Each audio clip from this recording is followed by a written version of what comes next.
Good morning. Good morning. Good morning, everybody. Gina Lee and CC Tates for Simply Us. How's everybody this morning? I Our, hope everybody's good. yes, our fearless leader will be coming along any second now. So y'all just gonna have to bear with these two beautiful people for a minute. So let's start this off by saying that first of all, I don't think Dr. Tate will be joining us this morning. But that's okay. He's over there soaking up some sunshine in Hawaii. Well So deserved. Well well deserved. deserved. And we are going to start this off with our prayer. And I guess I will lead us in prayer this morning. Uh let's see. Let's go. Heavenly Father, we come to you this morning as humble as we know how, thanking you for the many blessings that you bestowed upon us. We thank you for waking us up this morning and starting us on our way. We Mhm. thank you for being able to sit here and do podcasts. And as my husband say, those people over there fighting the God-forsaken war so we can eat bonbons and do podcasts and everything else that we have been so privileged to do.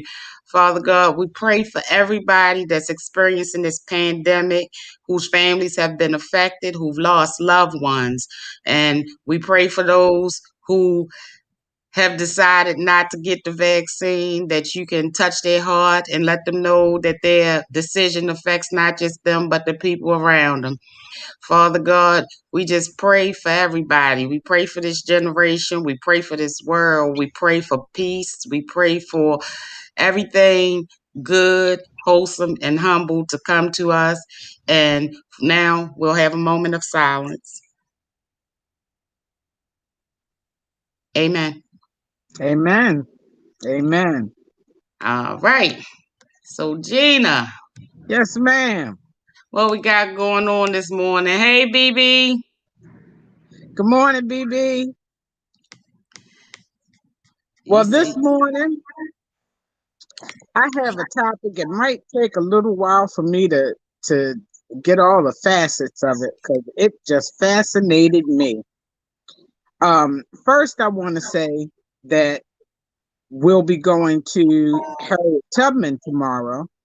So I yes. want everybody to follow along with us at 11 o'clock. Hopefully, we might be at the visitor center. If not, we'll be somewhere where we can share some valuable information. Um, I'd like all of you to put this on your bucket list if you can to get to the Harriet Tubman Visitor Center in Dorchester County, Maryland. Drive, take a bus trip, whatever you got to do, and take that tour. It is worth it. But we'll share what we can with you tomorrow. And I'm going on, excited. I I'm am too. excited. I I am think too. I think that's going to be really nice and it's going to be a really educational thing. You know, I'm always down to learn something new, see something new. And it's just amazing that how many of us, myself included, have been here in this great state of Maryland all our lives. And it's so rich with history, so many Yep, things we don't know, so yep, many places that we can go. And this particular the Harriet Tubman Visitor Center, you know, it's a good opportunity. You know, we have to enrich the minds of our young people. So yes, I just encourage anyone who can, you know, get your grandkids and do a day trip. You know what I'm saying? Get those teenagers and do a day trip and just go and see. It's so many things. You know, some of these historical figures, popular ones like Harriet Tubman, we think we know everything about them. You know, but Jane Lee has proved to us that there is so much about Harriet Tubman's life that we didn't even know. You know, that, and that's it. we have a lot of history, even just around town. You know, Pennsylvania Avenue is rich with it. You know, it's so many things where I forget what they call it, where Doc did the broadcast that time in From front the of that Royal marquee. Theater. Right. And maybe one day we'll do a little piece about the Royal Theater and all of that because it's just so many Hmm. things that we take for granted that we really don't know. And it's important for us to know our history, because if Exactly. you don't know your history, you're bound to repeat it. So it's important. Those things may not seem like much. And a lot of times people are looking for free or inexpensive things that they can do, family things. So I think that that's a perfect opportunity. Gina has told us about so many things, the pools in Druid Hill Park and all of this stuff. I mean, I don't know about everybody else, but for myself, I learned a lot through this because a lot of those things I didn't even know. I had no idea that there was a black pool in Druid Hill Park. A lot of those things I had no clue about. So Right. it's always good to absorb new things and keep your mind open to learning new things. And it's important for these children, to take them to these places to actually let them see them because a lot of people, myself included, are visual learners. Right. It makes it more real. It makes it more tangible when you standing right there. Right. When you so I think that that's a good thing, and we will try to keep you with the help of Gina Lee, of course. We will try to do more in the future to keep you abreast of cheap and inexpensive things that you can do that you can learn some things from. You know, Hmm. so that's always a good thing because we need to we always preach that it takes a village and that's part of the thing that it takes the village to do is to teach our young people. So we are excited about taking that trip tomorrow and we will give you all some clips and everything of what we're doing and let you be able to see exactly what's going on. BB, you asked where's Party? There's his arm right there.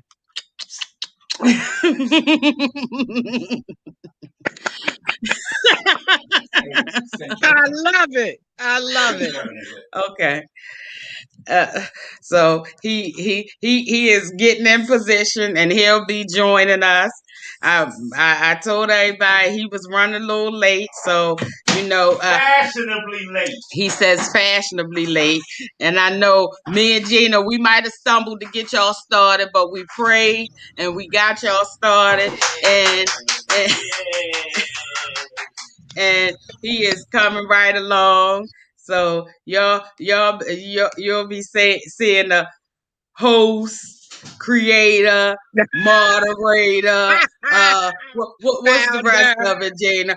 the Founder. founder, And and today the person that he goes wasn't the person that live. said we going live today. So he'll get that one today. We'll He'll give it get back that to one him on today. the next show. There you go. Yep. He'll get that title today. I Yep. told BB there's his arm. She said you mean his lips. That too, BB. That too. I love it. I love it. I love it. I love it. Baby. Yes. There he is. What time? So how long before the show start? Baby, don't play with us. Don't play with us and wipe the lipstick off your mouth because it's not your color. And you are live. Wait a minute.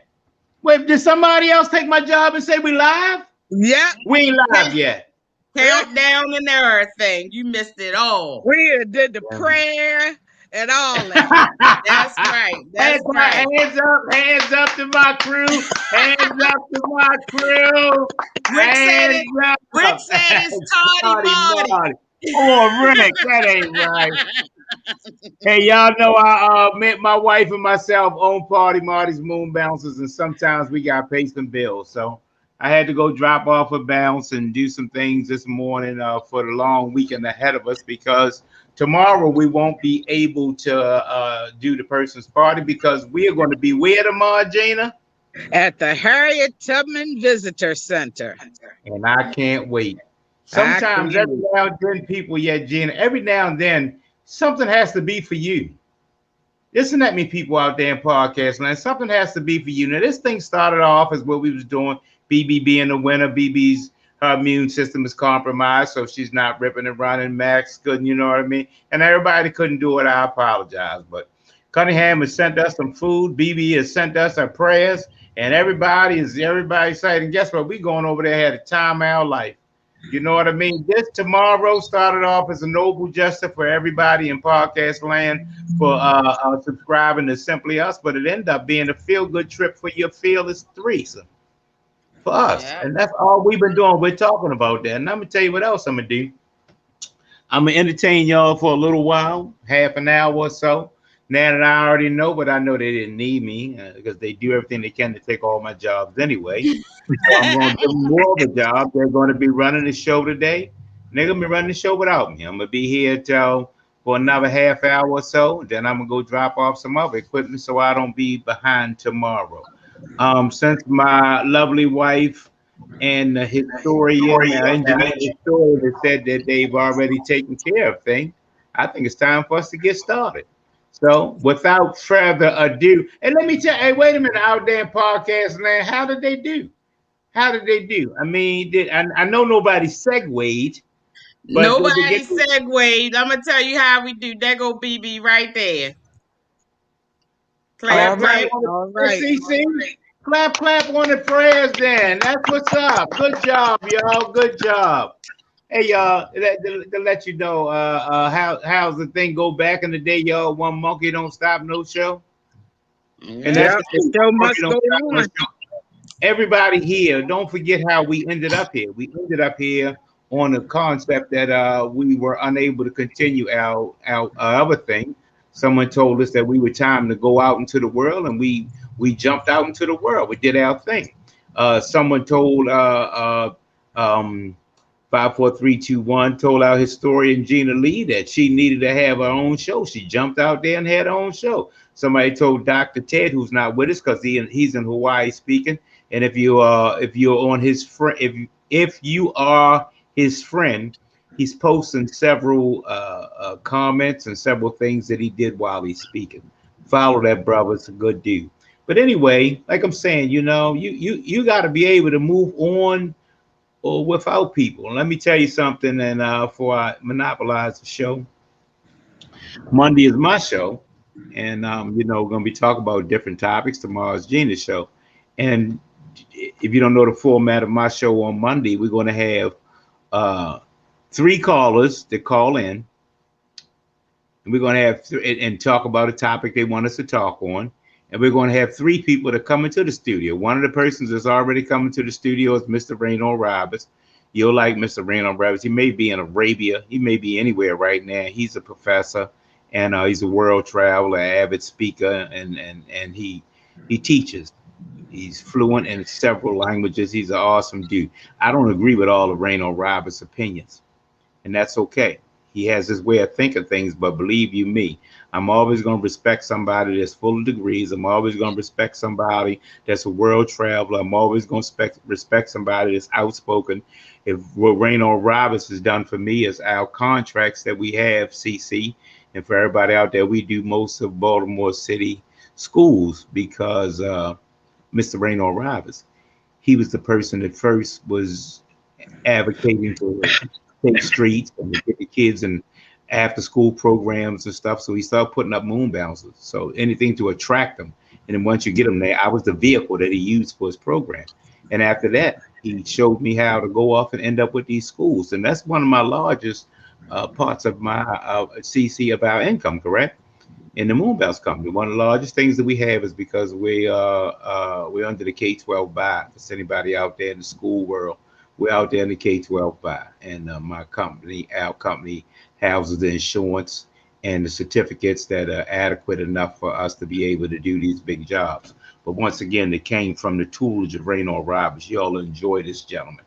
So without further ado, Reno Roberts will be one of the persons coming in. I believe Lisa, which is my niece-in-law, she's married to my nephew, is going to speak, come in and talk to you. She's from State Farm.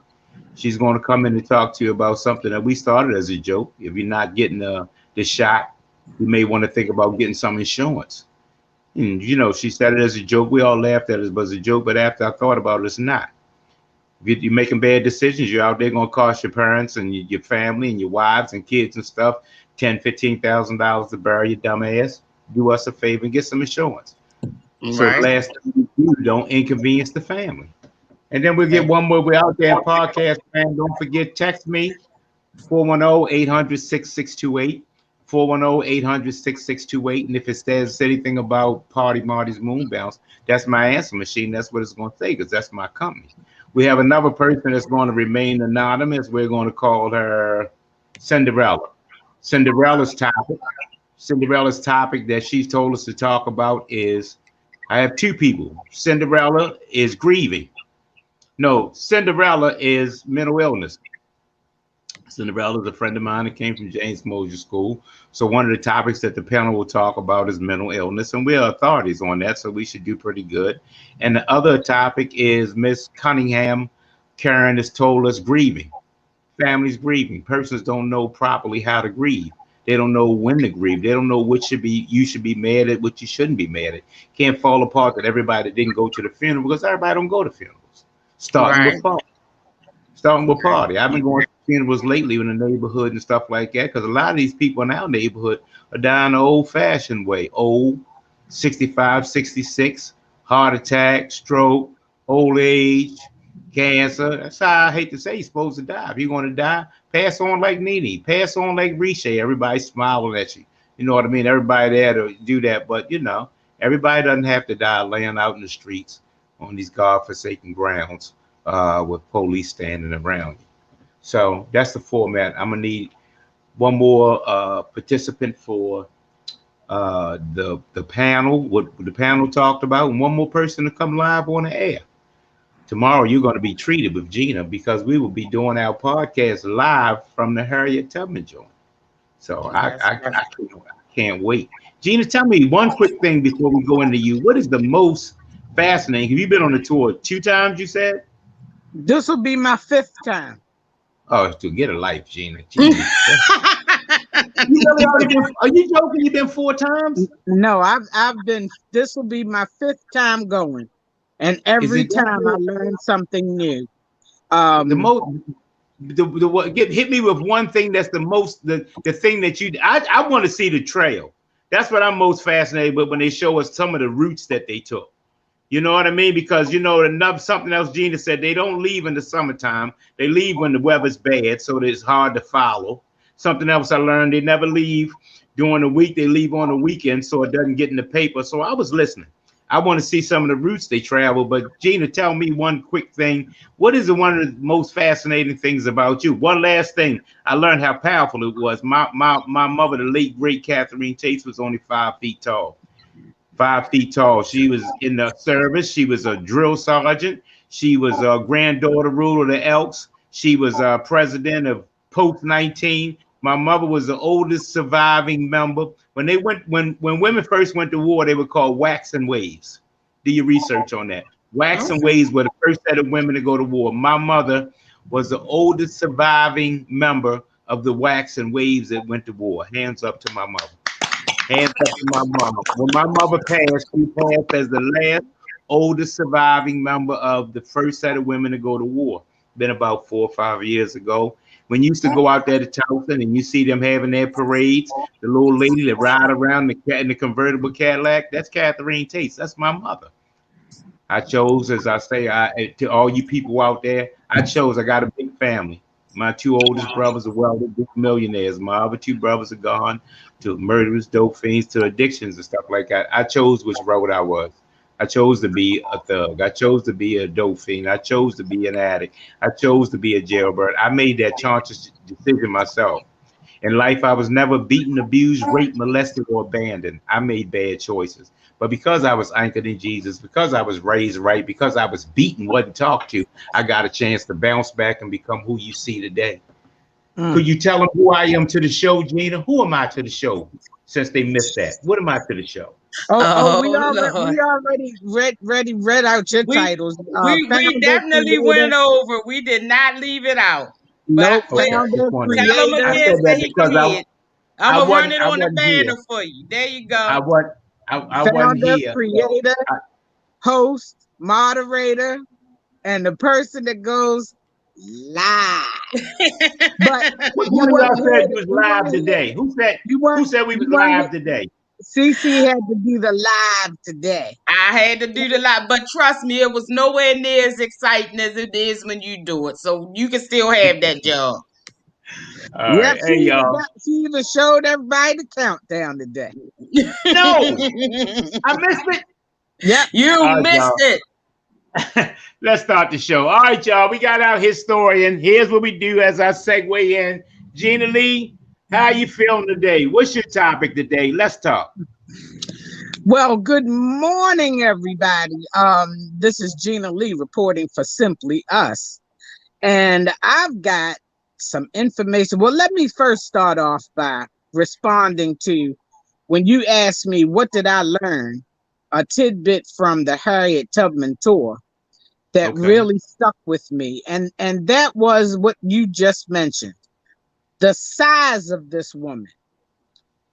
There is a picture, and I don't have it pulled up right now, but there is a picture in the visitor center of Harriet Tubman in her actual size. And when I stood next to her, I was not towering, but I was taller than she was. You and your short self? She was, and I'm only 5'4". She was a teeny tiny woman. She weighed about 120 pounds. And I believe part of that made her so agile to do all the traveling that she did. You know, the Army used her as a spy and, to infiltrate the Confederate troops to bring back information. And because she knew the landscape and she knew all the ins and outs of the little trails and things like that, she was able to like disguise herself and hide in places that probably somebody even my size or larger would be detected. So that is what really hammered away how this little tiny person impacted so many lives. Wow. Stick with it. Wait But a minute, we having a few technical glitches there, Gina. Repeat that that's last okay. sentence again. That's all right. But we'll see all of that tomorrow.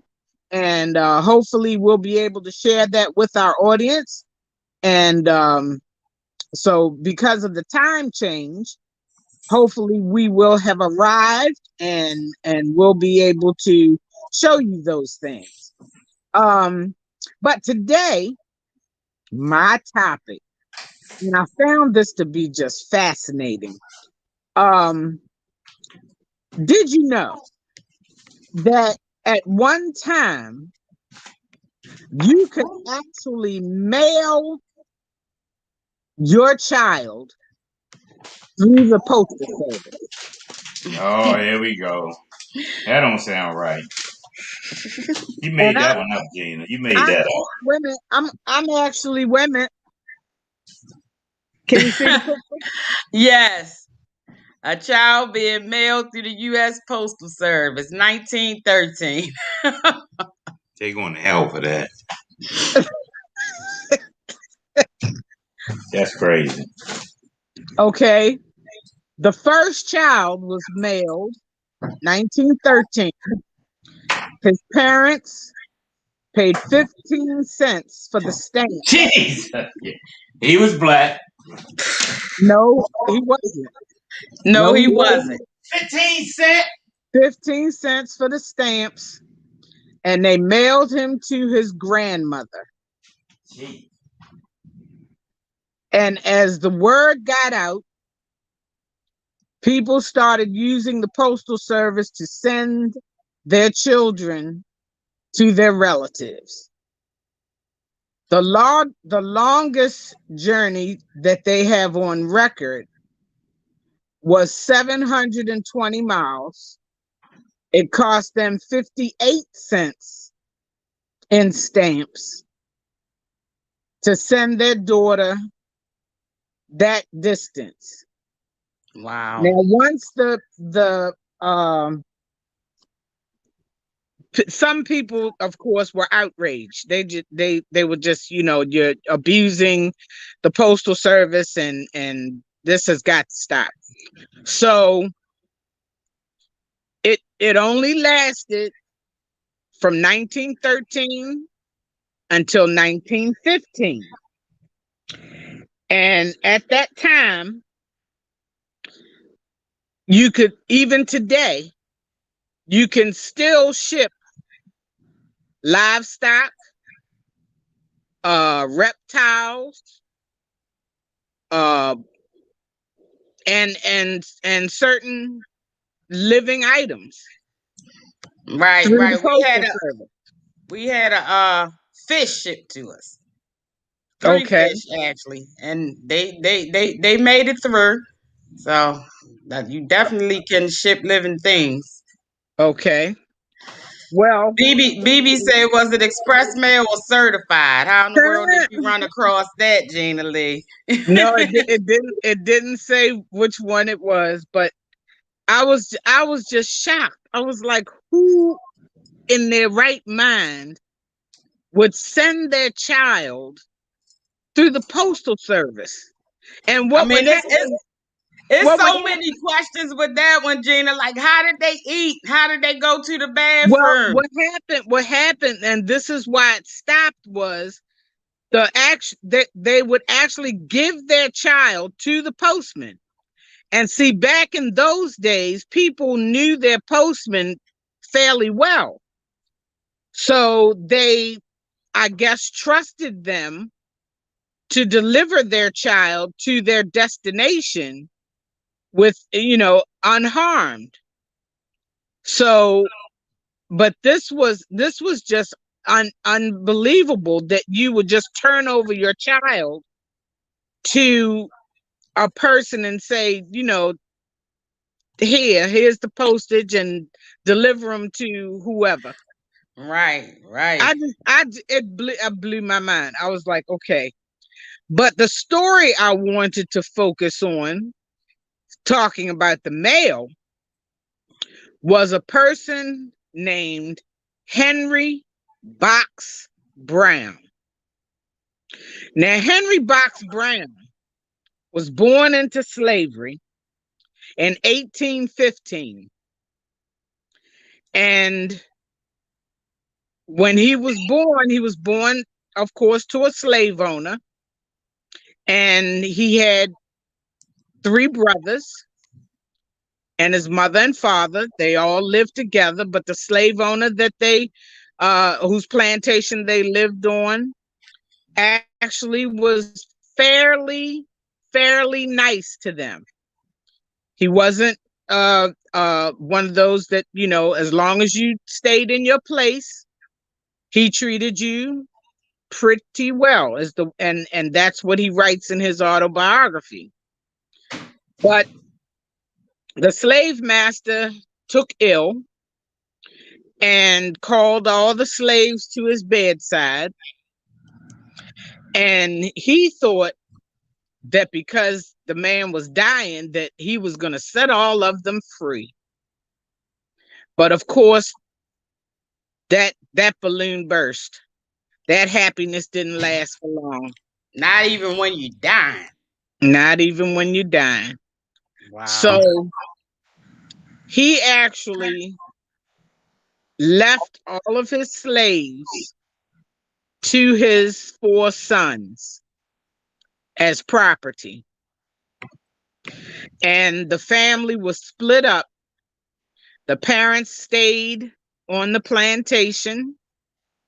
His brothers were given to each of his sons, and he was given to the eldest son, who did not live in the county where he lived. He was in that at that time he was in Louisa County, Virginia. But the son that he was given to, his name was William. He lived in Richmond. So he took him to Richmond where, you know, he was away from his family at 15, and he was given a job in a tobacco factory, and he made a little money, and the slave master had told his son to take care of his slaves. He had not treated them poorly per se, but he told his son, you take care of my, you know, my slaves, you take care of them. And William did exactly that. He gave him clothes. He gave him a wage where he could pay for his room and board. And he had enough money that he could save a little bit and send something back to his parents. So as he got older, he met a young slave girl in a store that he, you know, had to travel to trade his tobacco. And she was a slave, and her name was Nancy. And Nancy married what we called married. Of course, it wasn't really a legal marriage. They just jumped the broom in 1849. And he had children with Nancy. They had 3 children, and they all lived together, and everything was going fairly well until a fateful day. He went to work, and when he came home, Nancy and his children were gone. Wow. Oh, wow. And he went to William and asked him where his family was, and William told him he had sold him to another slave owner. And he begged him, he begged him to please buy them back and get his family back. But William did not want to meddle in the business of the other slave owner. So he never saw his wife or his children again. Oh, wow. Sad. So after being torn from your parents at an early age, facing that loss, and then now a grown man losing your wife and children, he was determined that he was going to be free. So each day he just thought of different possibilities of how he could reach freedom. So one day he had met an abolitionist who was also a carpenter. And they were talking, and he happened to discuss being free with this abolitionist. And he said, I want you to build me a box, and I'm going to mail myself to freedom. Well, the abolitionist, of course, thought he had lost his mind. And he said, are you sure? Well, you know, how are we going to do this? So he said, just make the box like you would be mailing like some livestock or chickens or clothing or you know, anything. So the carpenter made the box, and the box was 3 feet. Listen to this. The box was 3 feet wide, 2.5 feet and 2.5 feet deep. And he was put in this box on March 29th. Let me tell you what year it was.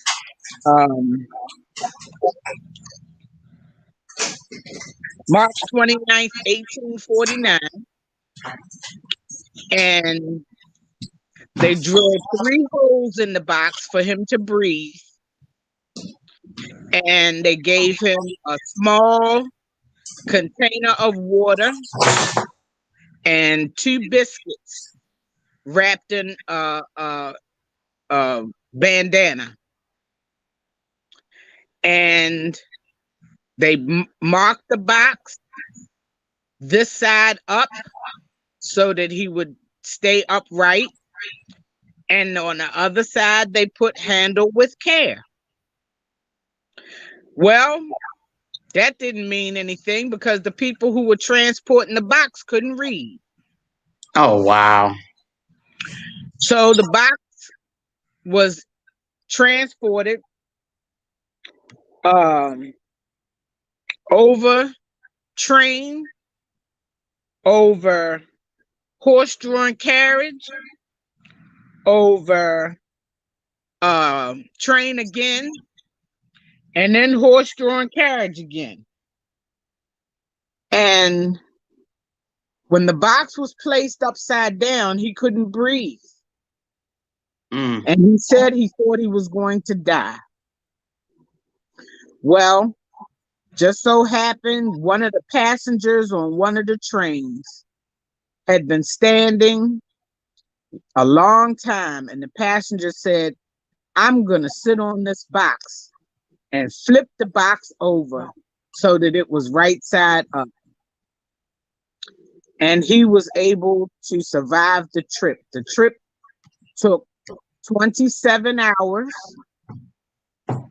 And when he arrived in Philadelphia, Pennsylvania, and was received by Mr. Wilson, Mr. Kim, Nick Kim, and guess who else? William Still. If you remember William Still was the one. Harriet Tubman. Exactly. Okay. Watch me touch on a nerve with Gina. He invented the Underground Railroad. No, he didn't.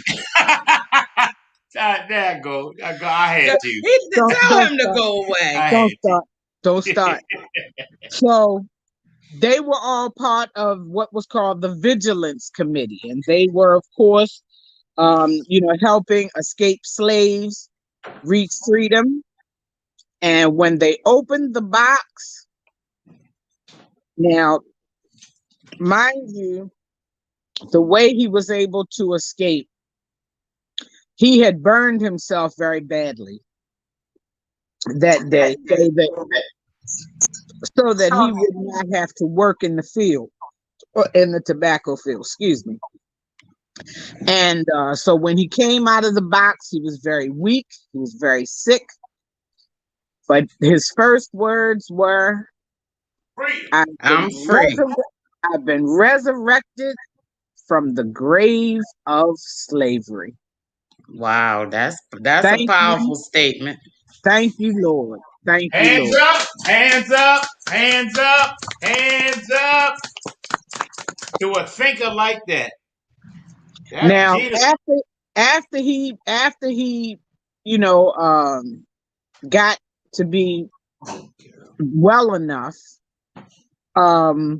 he met with Frederick Douglass, and Frederick Douglass actually told him not to tell his story about this trip, because he said, and it made a lot of sense, he said, if you don't tell, then maybe some others could use this same option to be free. Okay. So but because he had told his story, there were others who had tried it, but they were found and arrested. And of course, we know what happened to them. Of course.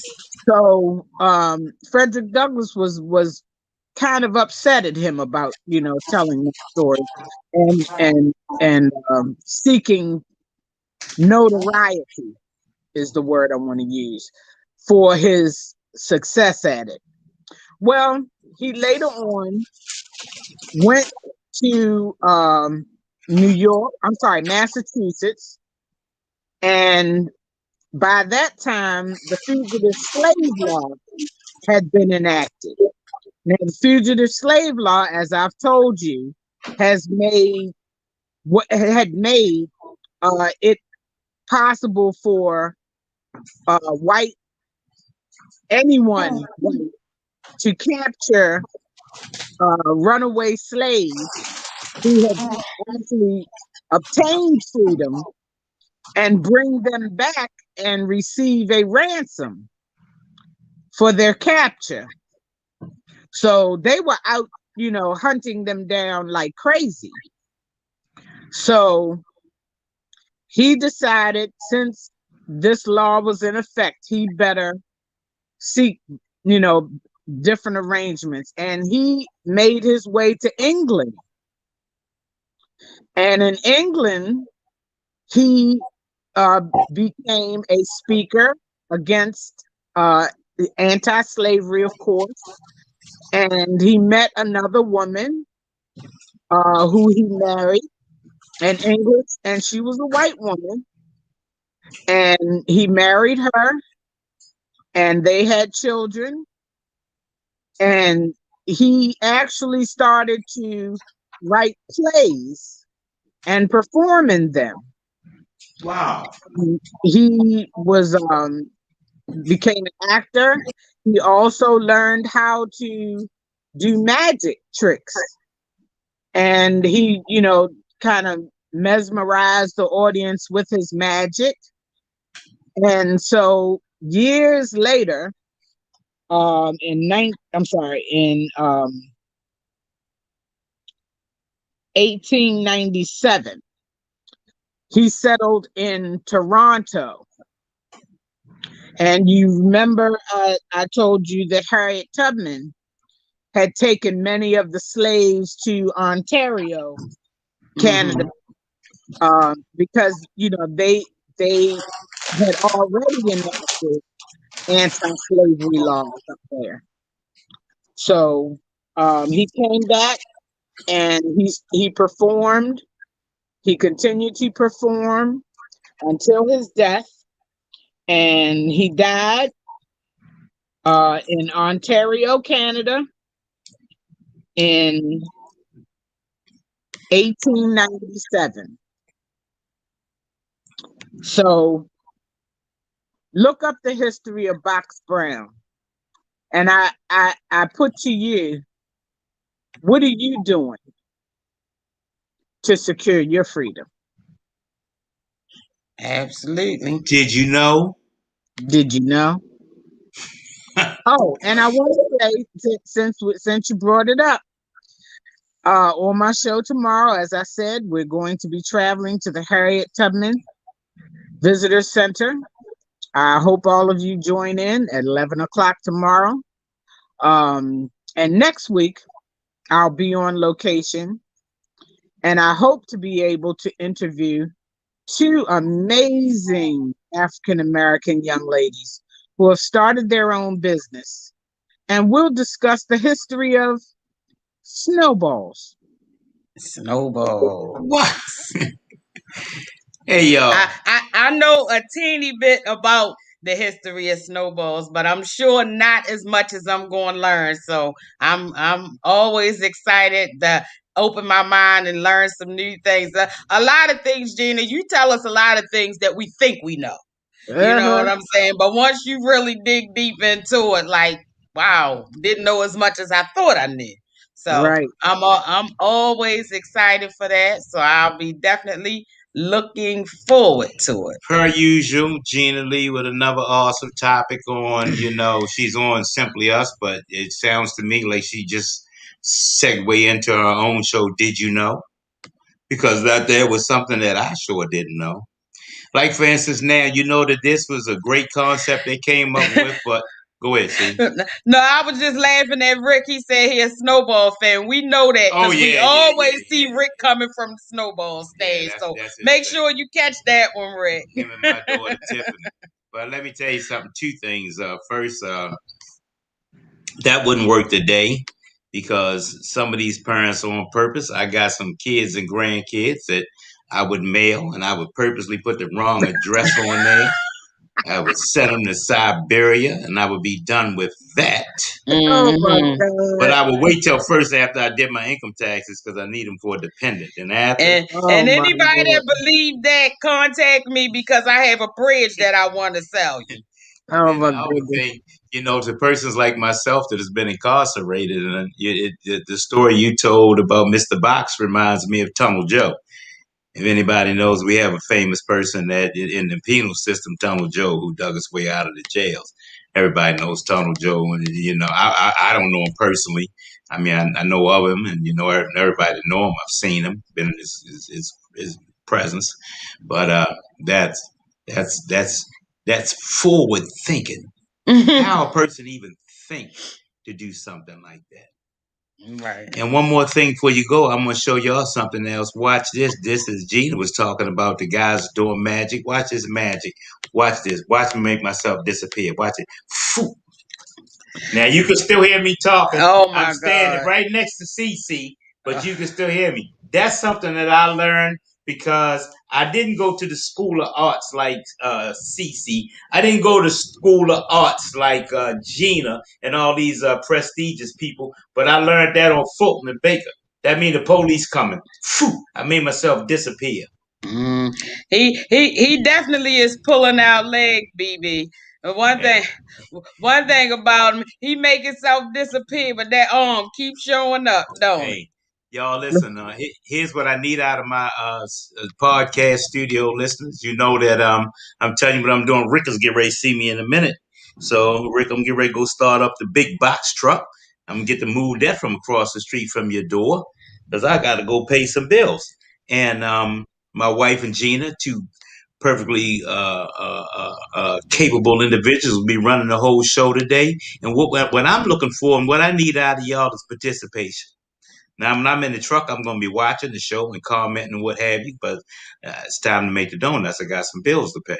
So I would really like and appreciate the fact that everybody understands the job that we're trying to get done here. The job we're trying to get done, we set aside things of importance and stuff for this podcast. We really do. My wife sits up all day getting stuff for the podcast. Gina Lee, our historian, well, she does a lot of research on these topics. So we don't ask much of you. We don't ask much of you. We just ask you to learn. You don't have the people say, "Oh, I missed the show." No, you didn't. If you missed the show comes back on 1,000 times. You got internet, you got Facebook, you got what's the other things, baby? YouTube. YouTube, any of that stuff. It's a global show. You can go on you can Google it. Just like you Google Michael Jordan and anything else, you can Google this show. Yeah. Just get yourself some stuff and learn. I mean, Gina's teaching you some information that you may want to use. And if nothing else, later on you go off and use it in a conversation. That's all I'm saying. Yeah, Gina trying to make us all look smarter than we really are. Exactly. Real talk. Man, we laugh and joke, but that's the truth. Later on, somebody will say something, learn to listen. Listen if you learn. And if you listen, you'll learn. Well, wait till people are talking while they're talking, but you don't know this topic, you don't know that topic, you don't know that topic. Then all of a sudden, when the topic comes up, maybe something you heard here. Stop back, sit back, lean back, then jump in.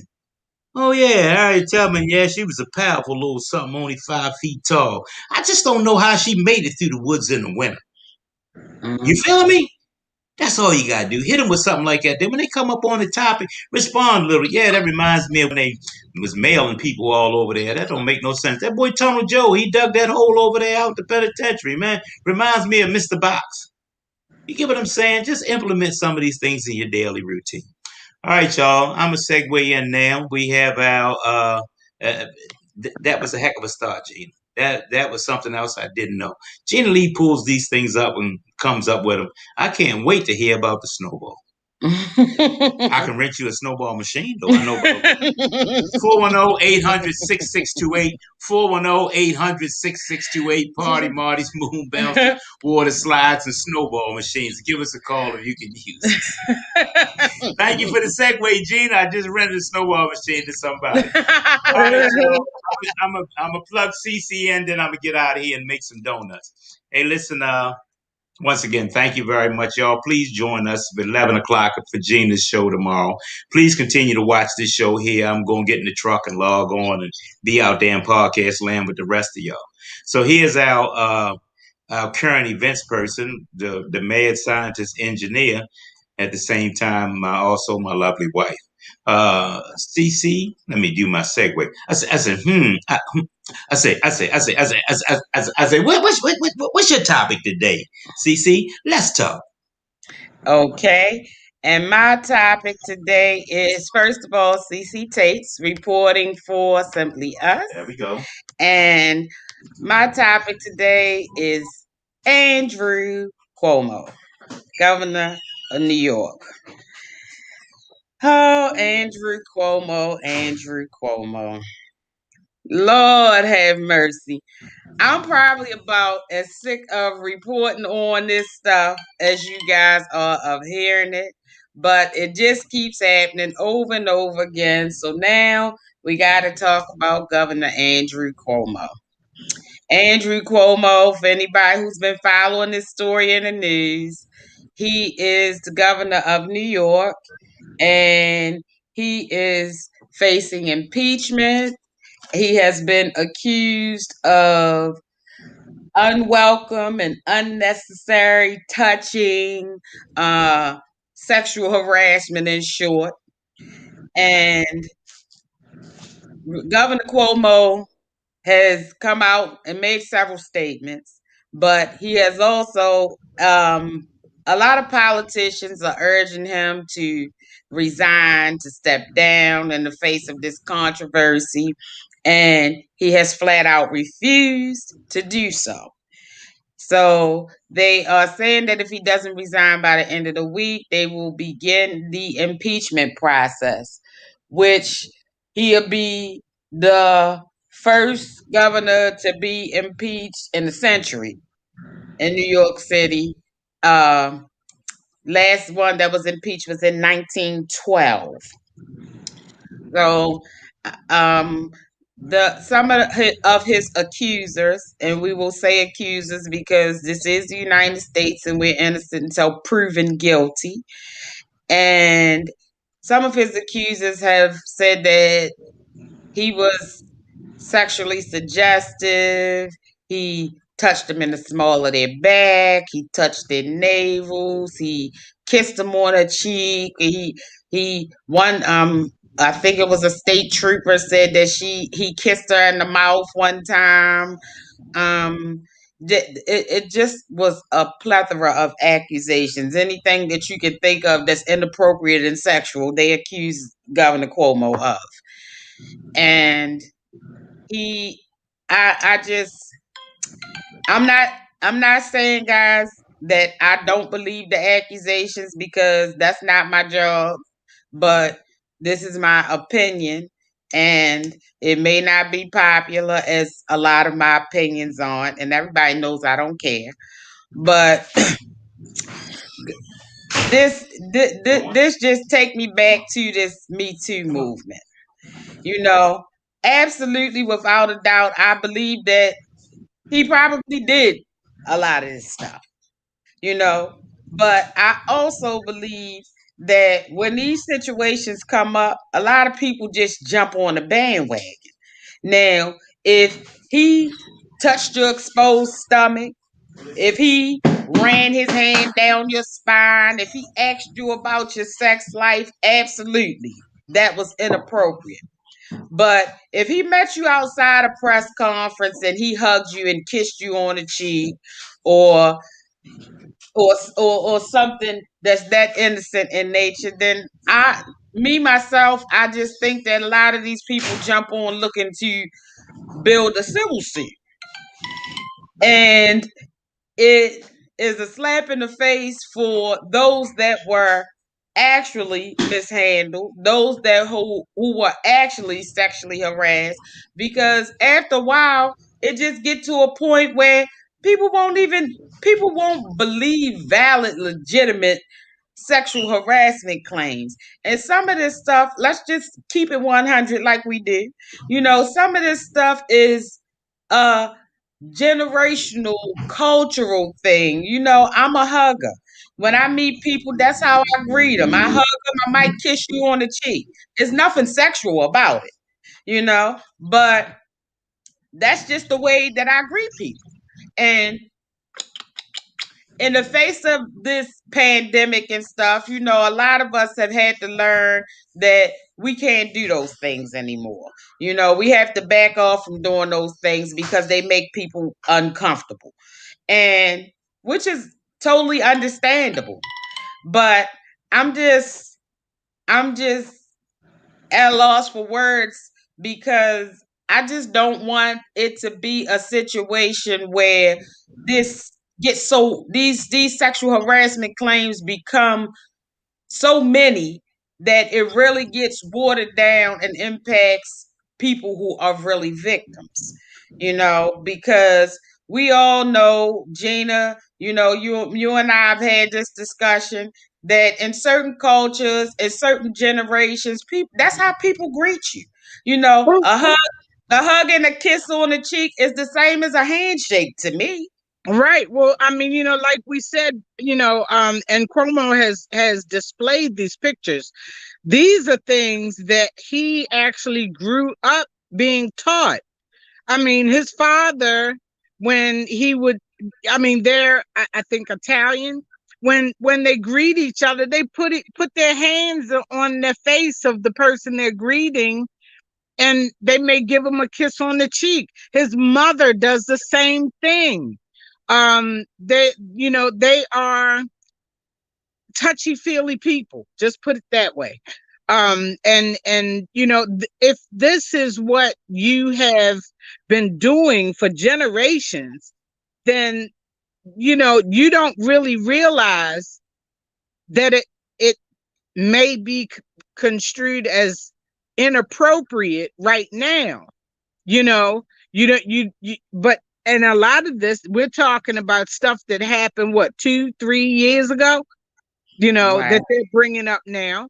um and again, I don't mean to minimize anybody's attempt to correct a wrong.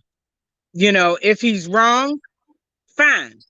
But I really do think that some of his accusers have just, and I'm sure slammed for this, but I really think some of his accusers have jumped on the bandwagon thinking they're going to get a payday, or thinking they're going to get some notoriety about it, or thinking they're going to be on TV or on somebody's news report or whatever to tell their story.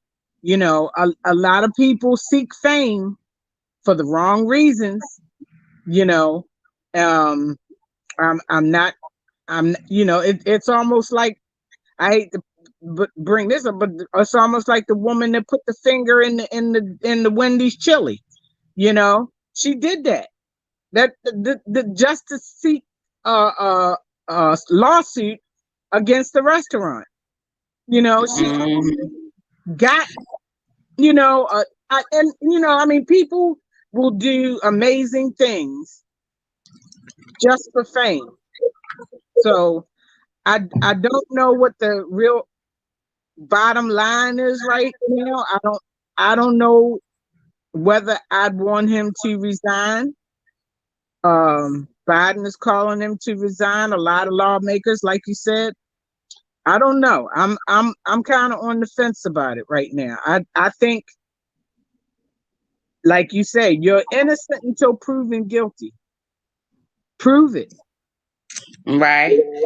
And these are allegations that came out in a inquiry into a civil suit. So they say they have 4 districts that are looking to get that information and hope to use it to prosecute him criminally. And just like I said, I don't believe that he has 100% clean hands. That's not what I'm saying. Because we all know, and it's no secret that sometimes not just men, but people in positions of power abuse that power. Women do it too. So I'm not just going to say men. However, my issue with this whole thing is, first of all, I think it's courageous to say that I'm not going to back down. If you truly are, and he has claimed his innocence throughout this whole thing. But I just have a big problem with cancel culture. It's just becoming like a real thing all the time. Every time that somebody does something that we don't like, or we don't, or something that's wrong, punish them. If you're wrong, you deserve to be punished. But we can't just say, cancel them, they gone. That's not always the answer, and sometimes we have to look deeper. Rick said, as I understand it, there's over 100, and their separate accounts events actually independently corroborate each other. That's a huge step of validation, that where there's smoke there's fire. And I agree. I agree with that, Rick. Just like I said, I don't think that his hands are completely clean, you know. And they did say that a lot of these accounts were very similar. They found a lot of corroborating evidence. But I'm just saying that even outside of, I mean, we talking about Governor Cuomo right now. But I'm even just saying, just outside of Governor Cuomo, that this has just become this, it's just become a culture where people just cancel people. It's Mhm. over for you. And I don't know if some of these people should not hold if that's what you're doing, and as an elected official, then absolutely you should not hold office. You know, that's not the position that you should be in. But it just goes across so many spectrums, because this is Governor Cuomo this week. But it's just so many people. R. Kelly. Now y'all ain't gonna like this one either. Let's cancel R. Kelly. Let's not listen to any of R. Kelly's music anymore, because he's a child molester. He did this, he did that. First of I all, love his music. I love R. Kelly's music, and I'm not gonna stop listening to it. Every Nope. time I turn around, I'm gonna step in the name of love whenever I feel like it. And I don't care who likes it and who doesn't, because it doesn't have anything to do with his work product. You There know you what go. I'm saying? What he did in his personal life, what he did was wrong, absolutely. And once he is paying the price for that as we speak. But what do that have to do with him as a musician? Why can't I listen to his music? Why should the radio station stop? I mean, I just don't agree with that, because it doesn't make sense, and it isn't fair. And in the case of, even, I'm stepping off the topic a little bit, but it's related in my mind. In the case of R. Kelly, I'm like,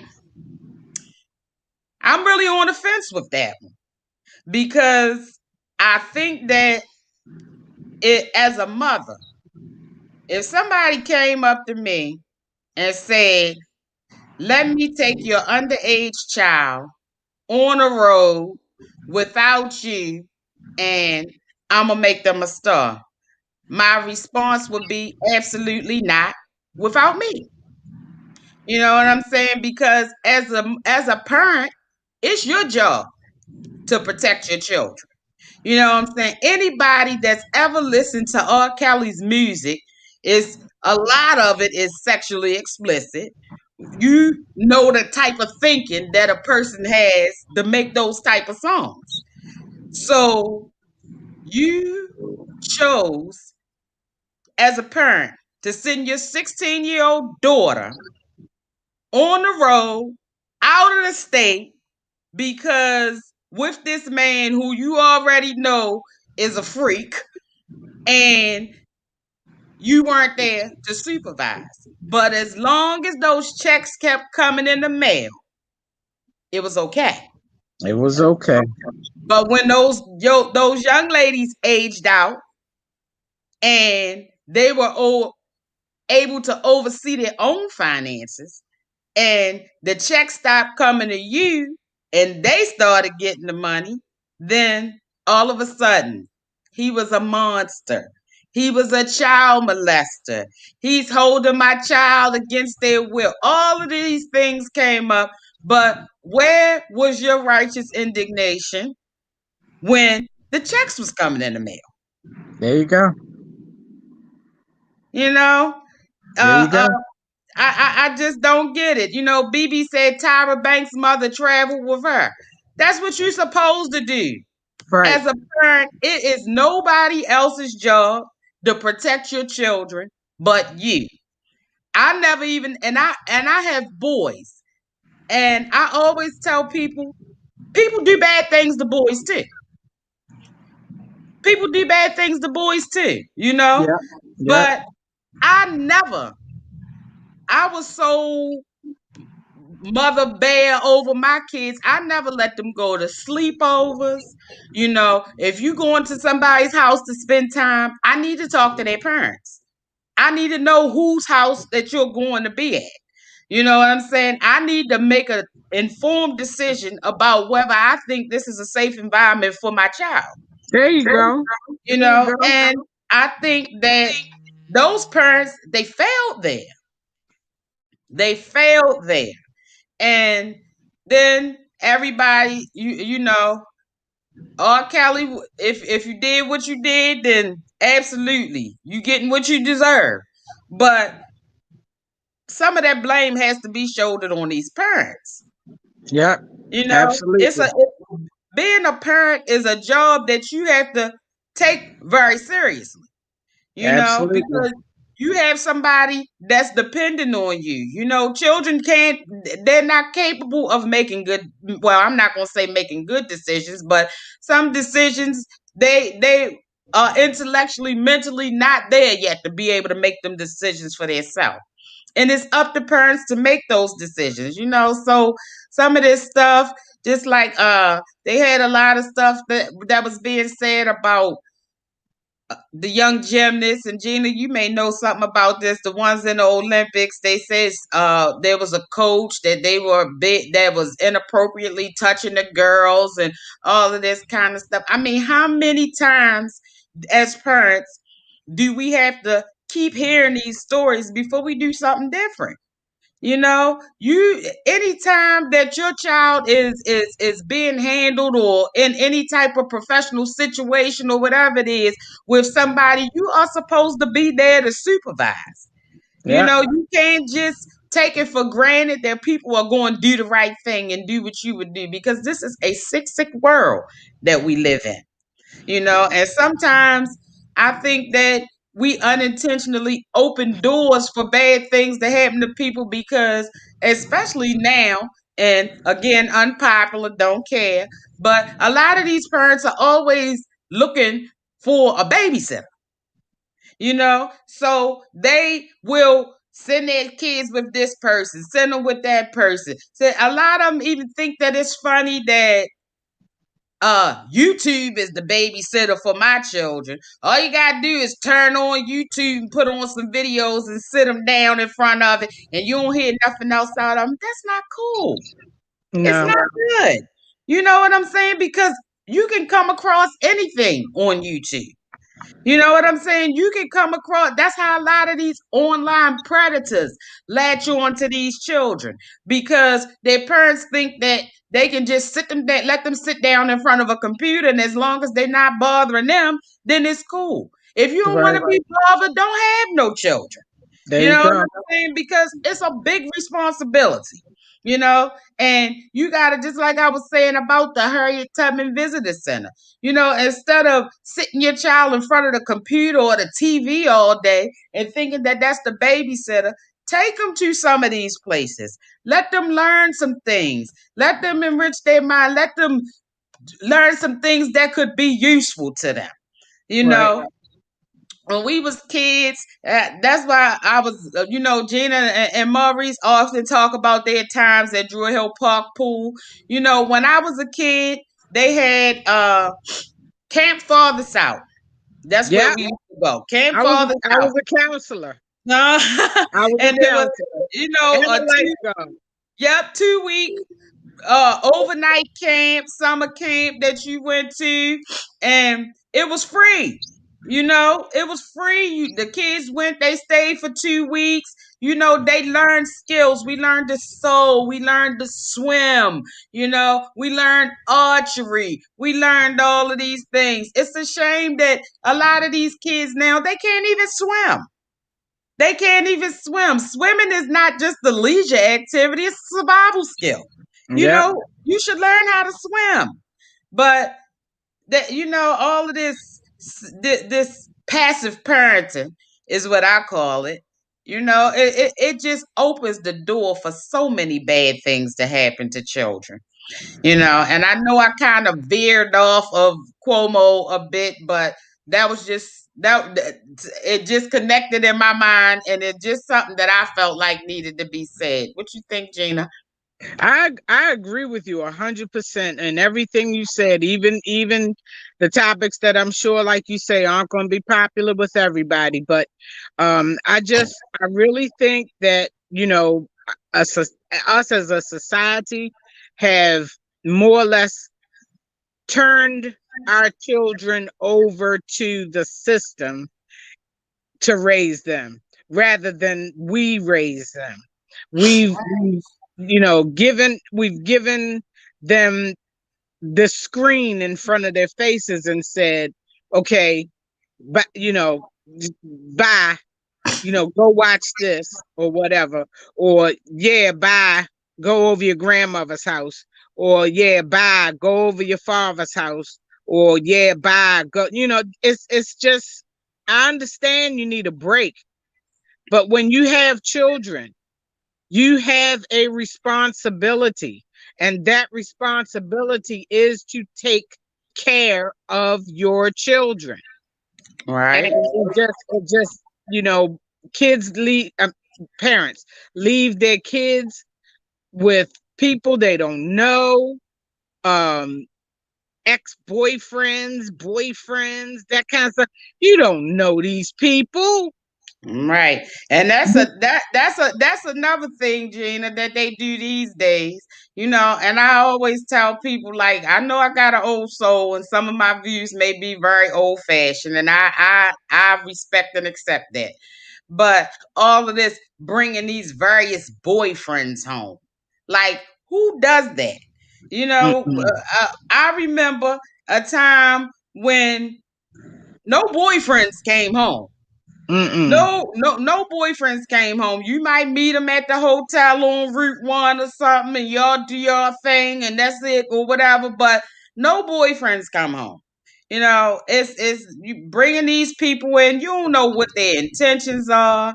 You know what I'm saying? Some of these people, you don't even know they predators until it's too late. You don't know they're a child exactly. molester until they molest your child, and Mm, then you bring these people home, have them walking all over your house and going. I gotta go to bathroom and all that kind of stuff. I never played that. I never played mm-mm. that. I never forget one time I was looking for a house to rent, and I found a house that was It was nice. It was affordable. It was in my price range, but I couldn't get the house because you had to walk through my children's bedroom to go to the bathroom. Absolutely not. Oh no, Absolutely not. You know, no, and of course I could have saved some money by getting it and all of that, but that was just too great of a chance, and it was one that I wasn't willing to take. no, no, no, no, no. You know, Mm-mm, so mm-mm. that was, that's just some thoughts that was on my mind about some things that I just wanted to share with you guys. And Gina Lee, you got one more thing that you want to tell us about today. Um, well, actually, like I said, I really didn't have another topic per se today. Um, I just, you know, piggybacking off of what you just said, I want to challenge the listeners to at least once a month, at least once a month, take your kids to something that they can learn something from. A museum. We've got all kinds of, you've got the Blacks and Wax Museum, you got the African American Heritage Museum over in Washington, and these things aren't that far away. Take advantage of some of the culture. I mean, Harriet Tubman, it's a 2-hour ride, yeah, but it's bus tours going over there all the time. You know, take your children, and if you can't take them, make them read, because this is where the information is. It's in books. Yeah. Make them read. Make them, and a lot of this is something that kind of stuck with me that I was someone shared with me recently, is read stuff that doesn't necessarily agree with your opinion, because that's how you learn what other people are thinking. You can't always just read Black literature. You have to read Marx and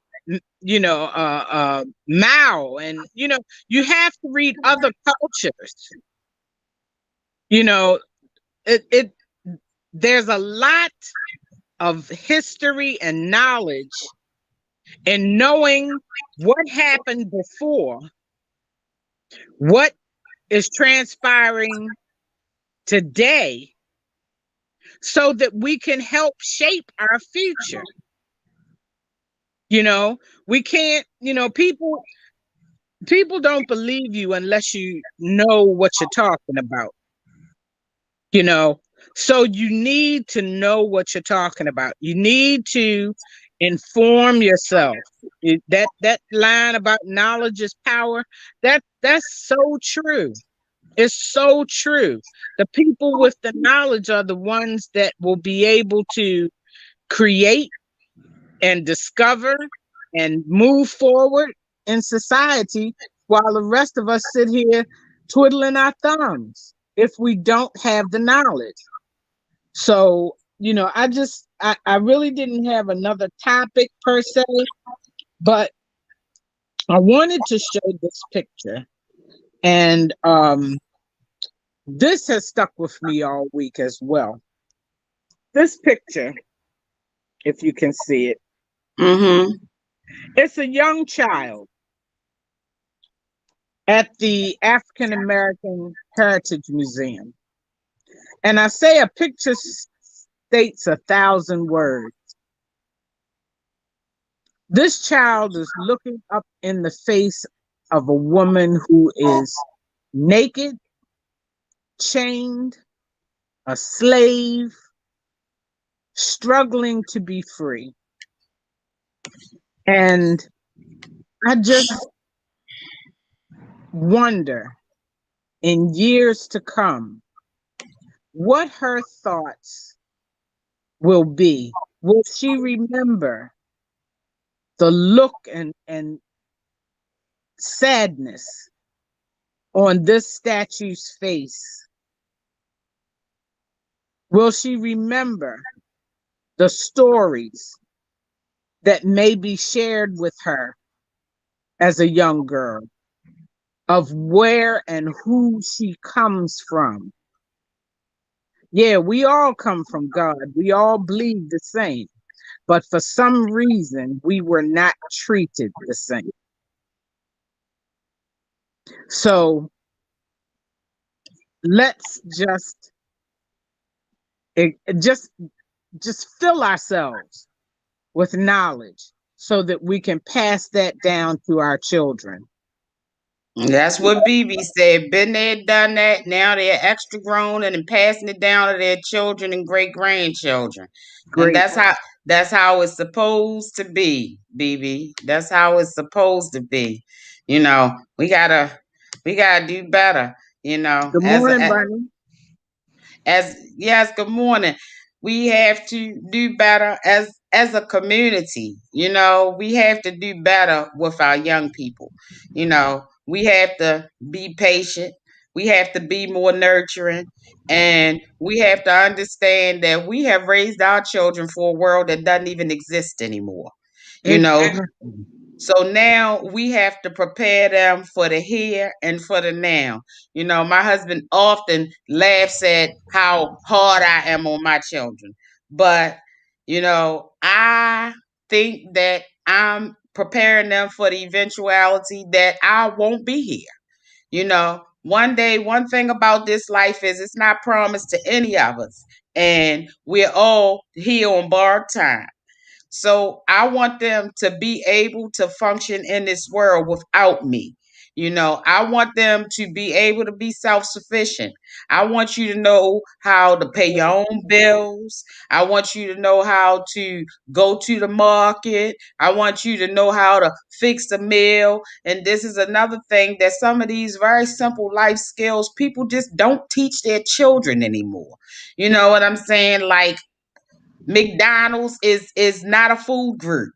You know, you should know how to come home. And I tell my boys, you know, I understand that y'all boys, and hopefully you'll find you a good woman that can fix you have a hot meal on the table for you every night.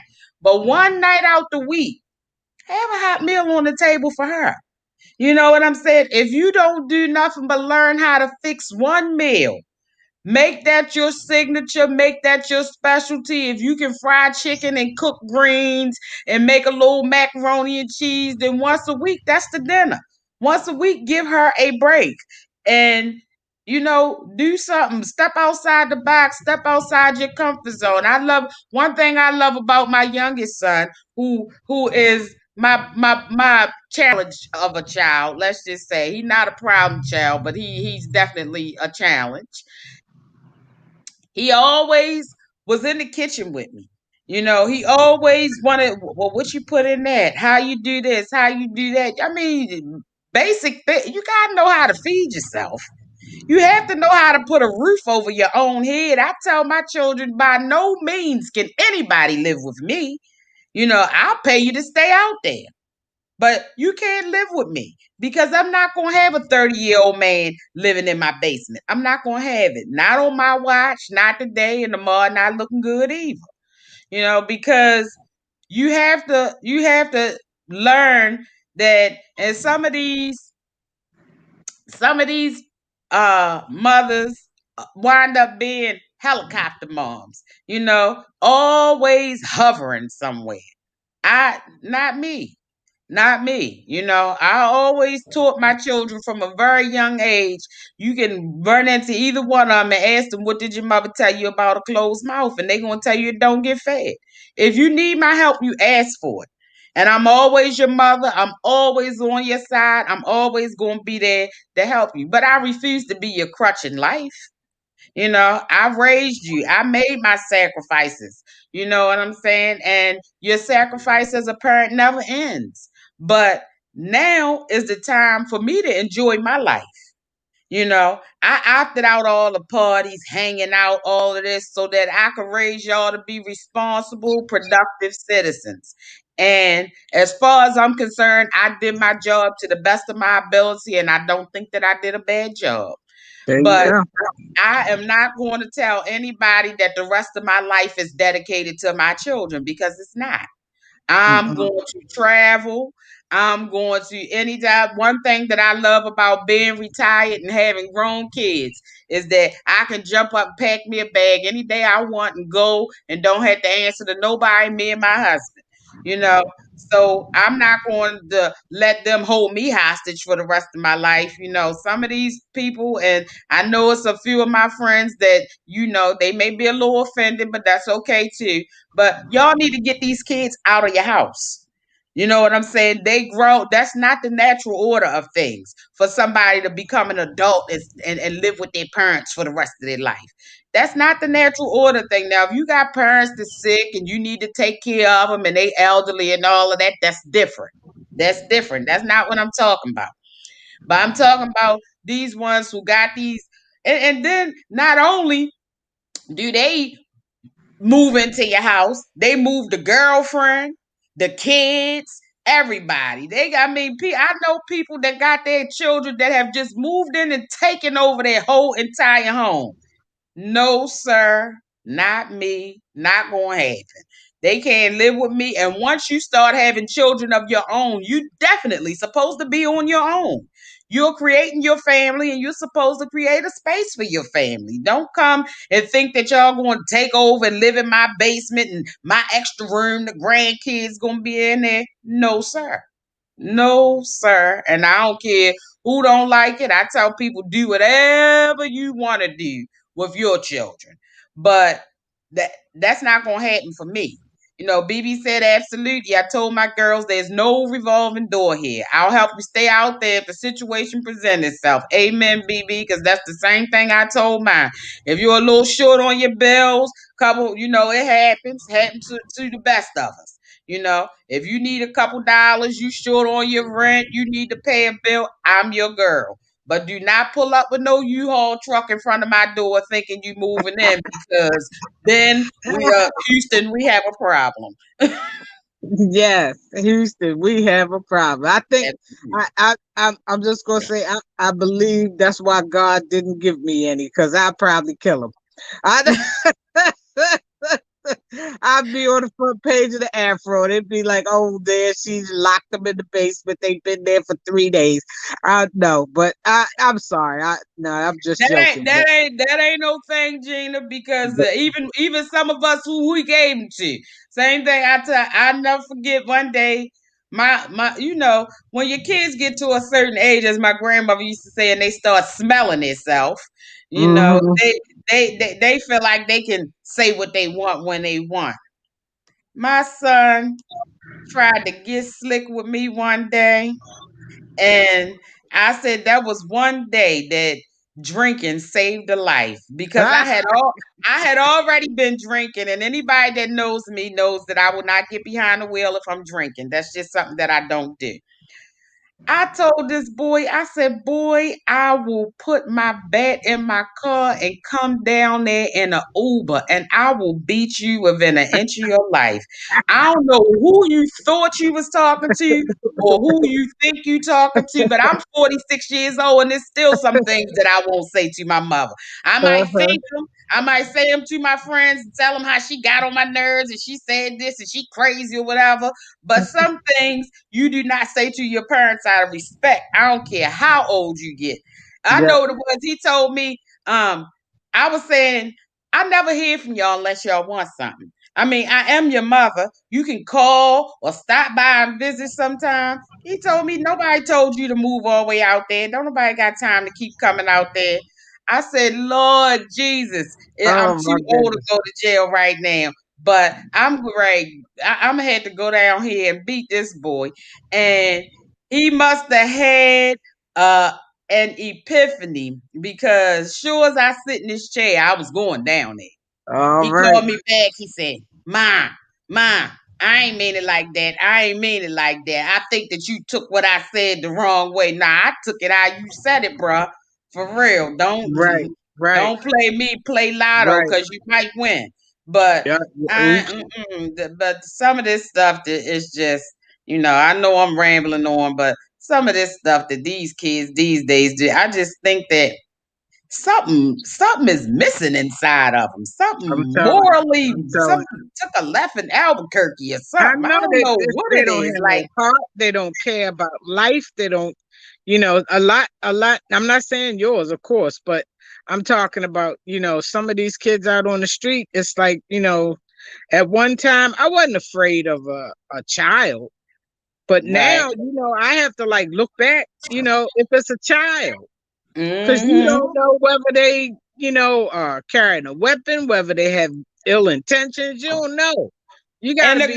the girls are just as bad as the boys. That's I'm it. telling you, you look at some of these videos online and stuff, girls out there fighting in the street, carrying toting guns and all this kind of stuff. It's just crazy. And I said, I think we were speaking on one of the other shows about having people on that do different things, the mentor young people like charm schools, and I think it was Dr. Ted that was speaking about that. But it's much needed with this generation because, Hmm. I mean, first of all, you don't know a soup spoon from a salad fork, and then you got the nerve to be out here in the street carrying on and just acting out of your care. Sometimes these children, I know their parents die from embarrassment, some of the stuff that they do.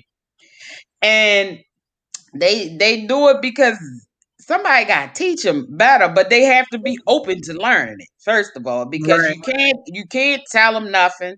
They know everything. I often tell my children, Lord knows, I wish I knew as much as you when I was 22, because you know everything. You know everything. I'm first one to tell you I know nothing. Trying to learn my way, but they know everything. You can't tell them nothing, and until they get in trouble.